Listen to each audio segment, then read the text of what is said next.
Hello, I'm David DeCosmo. Welcome to ECTV Live. I'm joined by Rusty Fender, my co-host. Rusty, Hey, good to see you, welcome. David. Hey, another big Riverfest coming our way. This is the summer for it. Yeah, I had a delightful time up in Lackawanna County with the Riverfest there. This one is in Wilkes-Barre in Luzerne County, and John Mayday joins us. John, what's your affiliation with the Riverfest? Well, well, first of all, we're an all-volunteer organization. Okay. Nobody gets paid. I do have a title, Executive Director. Well, that's pretty impressive. It is. Well, that's paid or not. But Executive Director and say the President, the Vice President, all the officers, what that gets us is we're there before everybody shows up, and we're there after everybody goes home. True. Early start. Just to give you an idea of how impressive this title is and what it gets you. The day of just about any one of our events, the day of or the day before, depending on the way it is, the way it's set up, when the portable toilets come in, Yeah. I get to be there so they make sure that they get them set up in the right spot. There's nothing more important than that, though, John, if you think about that. No, that is the most important you're function. Exactly right, and that's why we take it upon ourselves to make sure they are set up in the right spot. So, When is Riverfest scheduled? Riverfest is scheduled for June 23rd, 24th, and 25th. June 24th. On the anniversary of the Agnes Right. I'm just going to say, beat you to it. Now, the one thing about those dates, 23rd and 24th, 23rd is the kickoff, 24th is, and we'll talk about this in detail, when most of the activity is with the environmental exhibition tent and all of that. The 25th, the third day, is specifically a kayak and canoe trip. okay, And that's it. and there's a shot here from a previous year. This was the general area. Is this up toward Pittston? Yeah, that's coming down. We launch on Saturday. On Saturday, we launch at Apple Tree in Exeter. Yes, there's We a launch to the boat launch. regular Right. Fish Commission boat launch area there. Yeah, right across from the plant, the paper plant. Right. That's right. Okay, and there seems to be now, I don't know if this was last year or not, but it seems to be a pretty good turnout of folks in primarily kayaks, John? I say it's primarily kayaks. There are some who bring canoes. Over the 3 days, we'll have about 500 people on the river. Oh, wow. And it's not a race as in the Lackawanna County Okay. Riverfest. It's a sojourn. You come down the river. The 3 days are different in the sense that on Friday night, when we have our opening, we used to only have kayaks and canoes on Saturday. And then people started asking for something extra. So so we said, wait a minute, we have this opening on Friday night. Why don't we offer a kayak and canoe trip, say around 5 o'clock? It's a shorter trip. That one, I see. that one launches in West Pittston. Okay. We have a family that has a boat launch, has access to the river, and it's a natural launching area, so they allow us to be on their property. To and launch to launch from on there. Friday, and that takes about 3 hours, 3 hours, depending on the speed of the flow of the river, river, sure. the level and speed of the river. So that gets them in. Say they launch around 5, that gets them in around 7 or 7:30 at Nesbitt Park. And that's the 23rd? That's the 23rd. where all Okay. and that's where we have the opening ceremony activities. There are food vendors there. There's music going on, et cetera, et cetera. So So it's a multi-day event, which is a nice, yep. great way to enjoy a weekend. Now, again, as Rusty mentioned, and I was the guy that told everybody on the air, get out of your house. Yep. When the Agnes flood came down, and when downtown Wilkes-Barre was a sea of mud, A little and after things. 12 noon that day on the and now, on one of the hot spots of that, now you have this gorgeous riverfront, because over the years the levees were raised to give more protection, but somebody wisely decided, as long as we're doing all this, let's design something that makes it accessible and usable to the public. So this, we call it River Common area, I guess? that's the River Common Park in the city of Wilkes-Barre. Now, that's only been in existence a few years, yes? It's we were part of the ribbon cutting ceremony. We were asked to help put the ribbon cutting ceremony together. Okay. That was in 2009. So it's relatively new. Relatively new. And it was scheduled specifically for the opening of Riverfest. Oh, okay. Yeah, because we've been working. We have some of our folks who, specifically Vinny Catrone, who's a Penn State urban forester. Yes. He worked with Jim Brzezina Oh, sure. and the County Army Corps of engineer, Engineers yes. to put what trees were to come out Sure. and what trees were to put in, because he's the expert on it. Yes. So our organization it has a wider wake, no pun intended, than when you think Riverfest. We started. I started with them in 1990. And the core group, all volunteer, has been together since about 2 years before that, up until today. So we started working in the what was called the natural area of Kirby Park, where the zoo used to be. Some of us know that. Yes, Some yes. of the of a There's certain still some generation. foundations You got in it. there. Yeah, 30 and year history already. and we take tours down there. Oh, so okay. the levee was put in, and that site ended up on the river side of the levee, so it was reclaimed by nature. So we started there clearing out the trails and whatever, and I started with them in 1990, doing litter pickups. Then around, we were doing that and quite effectively, because our primary mission is environmental education, awareness, stewardship, advocacy, and recreation. So every event we run has to meet the level, has to reach the threshold of our mission. It has to have environmental education built into it. And here again, you have a situation where that river, which because of the Agnes flood was looked at so much as a liability. Right. Not only the Agnes flood, a precursor to that was the mine drainage going into. Absolutely, acid mine and drainage. Rusty knows things about drainage. Yeah. You mentioned it on the show We're a ready number of to- times yeah, about the well, danger of just street water. Exactly, stormwater carrying sediment, and again, in this area, in Old Forge, the Old Forge Borehill, the largest outfall of acid mine drainage in the world, 60,000 gallons a day. It doesn't have that bad of a pH content, but it's 60,000 gallons a day since July of 1961. That's a lot of water under the bridge, no pun intended there either. So we started, and we're doing that. And then we said, well, wait a minute now. What if we started reaching out to the public? Now, you see what Riverfest is, which is evidenced by these photos. Yeah. All of that started, this 3-day event, started with a couple of card tables in Nesbitt Park, handing out some information about who we are and what our mission is and how to protect the environment. And that was it. We were there, we sold some bottles of water to raise some money, and that went on for a couple of years, and we call that Riverfest. Okay. So it grew from that, but it was slow. It was a gradual growing. And then we started putting up some tents. Don Chappelle, I don't know if you ever heard of Don Chappelle and the Pickups, great band. He's a good friend of ours. He's an environmentalist. He was part of our committee. He would come down there and play a little acoustic for us. And Another organization with humble beginnings. Absolutely, Which is a humble. good thing. Yeah, Absolutely. humble beginnings. No And doubt. so we put up a couple of tents. Then in 1999, we had this, I don't know if you ever heard of the Susquehanna Sojourn. It's an initiative from the Alliance for the Chesapeake Bay. You know, they go on these 5- and 6-day sojourns. And they pick a certain community to start from, and then they figure out where they're going to stop. But that community hosts them for the beginning of this thing, for the launch. We were picked in 1999, the city of Wilkes-Barre, Nesbitt Park. The Riverfront Parks Committee was picked as one of the organizations to help coordinate that because of the work we had been previously doing. But prior to that, we never launched boats on the water because we were never at that level to put that together.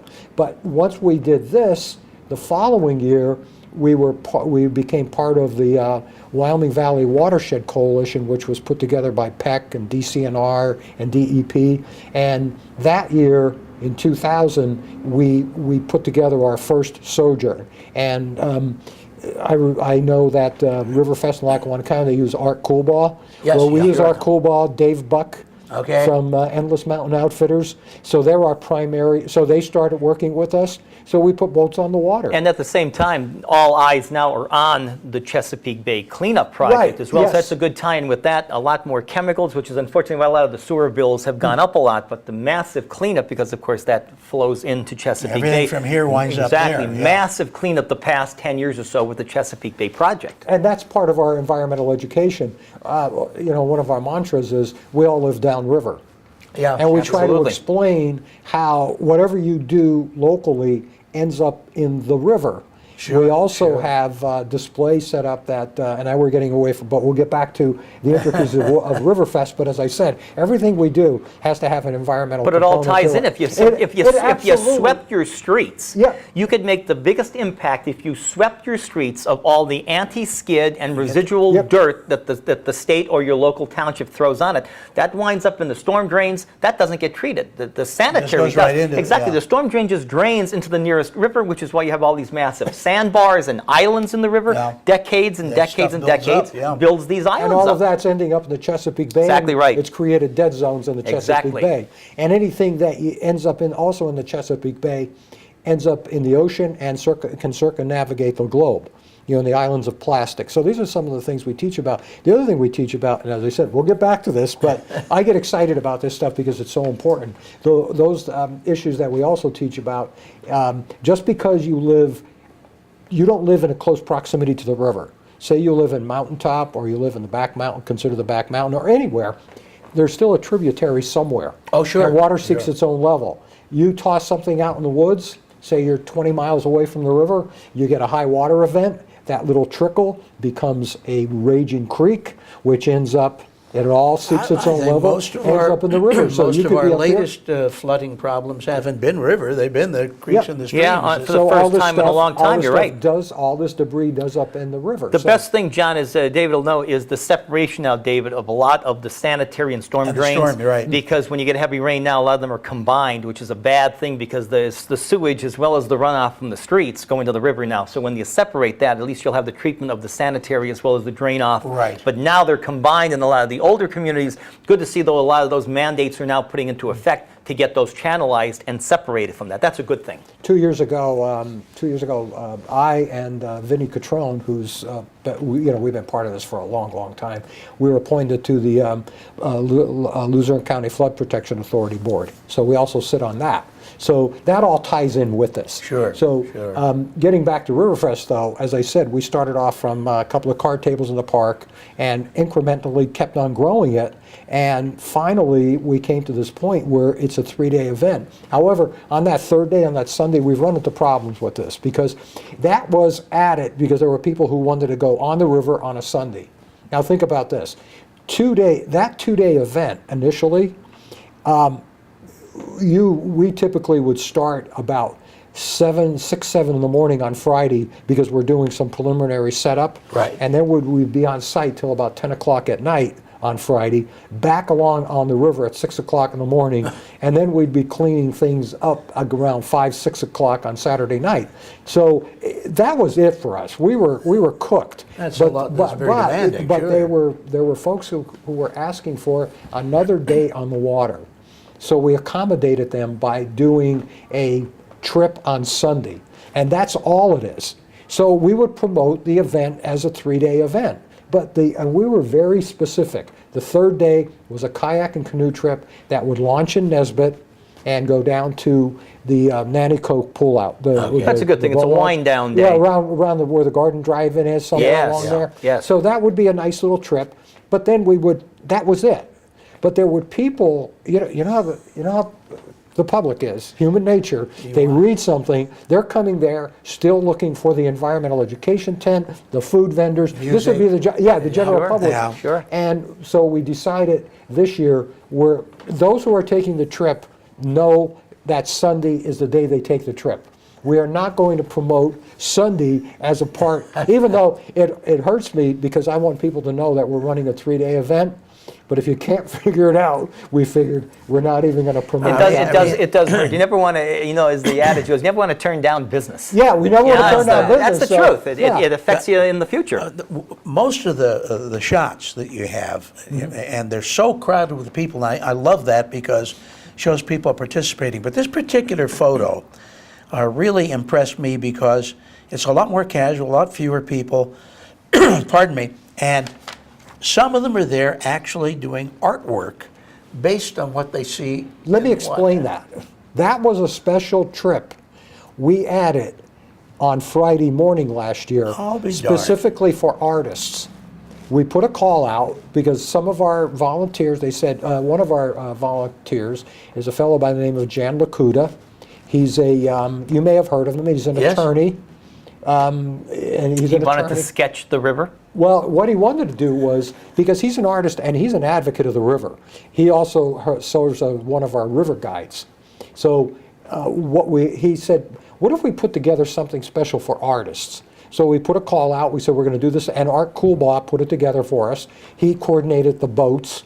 So we put a call out. We had some artists come down, and they came down the river. It was the one that launched in West Pittston, so they had a nice casual ride on the river, and they were to stop and do some sketching and painting. This year, on Friday morning, we're trying to put together. We have a naturalist who wants to come along, and they're going to put together a special Friday morning trip, specifically pure education for anyone who wants to see it from the naturalist perspective. It's a much more casual type trip. Okay. Not the couple of hundred people that would launch and just have a great time coming down the river.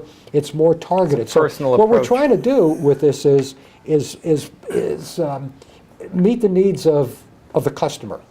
And, You they're know, so, I- and they're so varied. I got to tell you, Right. and they are varied. I worked downtown in Scranton for 18 years with, we talked about this, worked with IBM. Yes. And the one thing you wanted to do was make sure IBM was customer service. Service. So you got to keep on thinking about your customer. This is one of those tents that you mentioned, Yep. where they come in and get the environmental education. Is a lot of this geared toward the younger folks too? Yeah, well, and I'm glad you asked that because I don't know, well, let me just put it this way. Most people by a certain age have already determined how they're going to conduct themselves. That's true. Yeah. Kids, if you can get them early, They're still formulating. they're Yeah. still formulating. Yeah. Number one, if you make it simple enough for a kid to understand, then their parents are probably going to understand it. Sure. And if they take this with them, say the kid takes what they learned home, they might, depending on the actions of their parents or other adults, it might help to change their attitudes about things. And you know what I'm talking about. I do, although I will say this, that the general availability of something like Riverfest can do, and has done, I'm sure, a great deal in changing the attitude about the river itself, which was looked at in such a negative fashion, into, why don't we go down to the river? Why don't we listen to a band down there? Why don't we, I'm not going to canoe, I'm not going to kayak, but isn't it neat to watch those kayaks and canoes coming down the river? Because you never had access to this river for the last 50 years You or really beyond. didn't. Not practically. You saw fishermen occasionally, you know, with the bigger boats Right. and such. I happen to have come down the Susquehanna from Nesbitt to the what was PPL nuclear power plant in a canoe, and when you see the world, our world, from that perspective, it's totally different. It's It is. totally No different. doubt. Everybody tells us No that. doubt. That environmental exhibition tent, that's on Saturday. That's 40 by 100 feet. And who mans something like that? Well, here's how we do this. We have one volunteer who coordinates all the exhibitors in there. All right. So we have environmental. It's based on environmental education. Right. So we have two ways of doing that. One, we'll have Pennsylvania American Water there. We'll have DCNR. We'll have DEP. We'll have PPL in there. We'll have some of the schools there that will have. There'll be about 30 exhibitors in there. Oh, okay. And it's all first-class environmental education. But as I said, we gear it to the ability of, say, a child, so Right. they can understand it. Because on another aspect of this, when we're talking with our exhibitors, if you can get a kid to come over, the parents are going to come over. They're going to stay there longer. Sure. And if you engage them where it's hands-on, they're going to stay there longer. We also offer a spot to our sponsors in that tent. And I always caution them. I say, you pay us, you can come in here, you could set something up. Number one, if you just have somebody sitting there with some information about your organization, your business, and they're not engaged, you're wasting your time. Yeah. You will get recognition. You'll get it on our T-shirts, the ads we have. We work with some of the newspapers. We get those ads at a very, very, very deep discount because we couldn't afford what we No. get. We have banners set up, and then we work with some other media outlets to promote this, and they will get exposure that way. They also, as I said, to set up in the tent. I said, if you come in there, you have your name is there, but if you add something that will engage a kid, and if you have it focused on the environment, Fit some kind into of your environmental theme. education, Yep. you will be with everyone else. You could do whatever you want because, first of all, I want your check, and this is how we're going to help you. Sure, because you bring some of these bands in, they don't all come for free. All of this stuff comes at a cost. That tent comes at a cost. We also have, and everything we do is free and open to the public.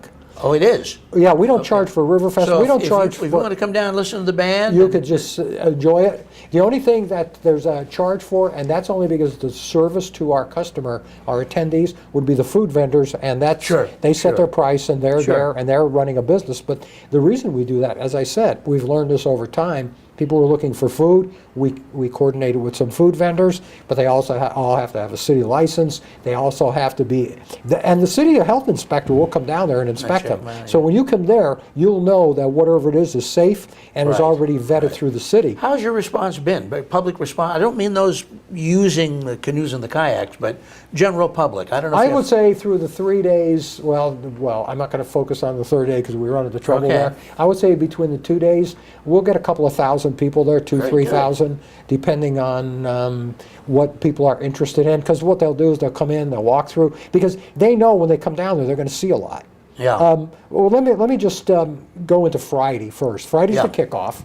What time of day? That starts at 5 and it'll run through 9. Okay. Last year, we had this year. Well, last year we incorporated a food truck rally in it, and that was a big hit. Yeah, they're very big right now. So so we're doing that again this year. We also have the city of Wilkes-Barre. We get their portable stage. We haul it over there, and we have music playing.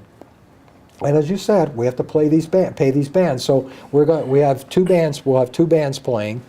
And then we'll run that till about 9 o'clock. We'll have the food vendors, plus we'll have some environmental education, some stops. We work with groups like the Susquehanna Bass Masters and some other folks who will talk about what kind of fishes. And we don't overdo it because we have a shorter period of time.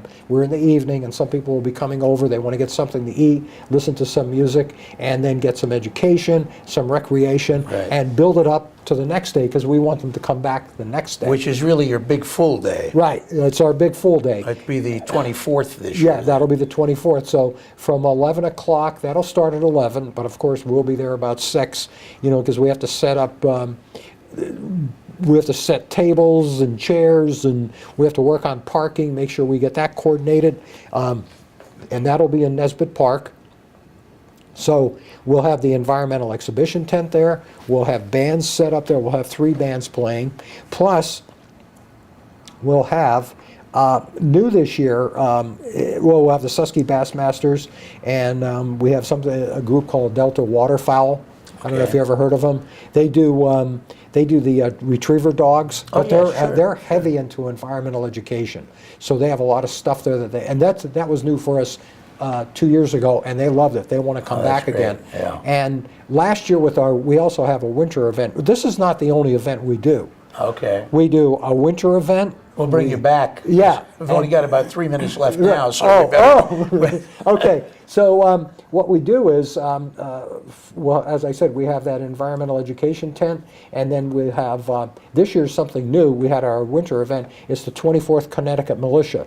They're the reenactors. Yes, yes. And the 5 Mountain Bear Clan from Shikshini, Native American reenactors. Oh, my goodness. They want to come up. They contacted me, so they're going to do a setup full regalia because they have a deep and abiding Oh, that's respect for great. the It is environment. Great, yeah. That's great. So Great historical edge. Well, that's Yeah, the point. We're exactly. talking about the historical impact Absolutely, of the yeah. river. And for the Native Americans, Yeah. that was 81. That was, it was 81. That we was the talk about corridor, that all right. the time. Sure. We talk about that all Absolutely. the time.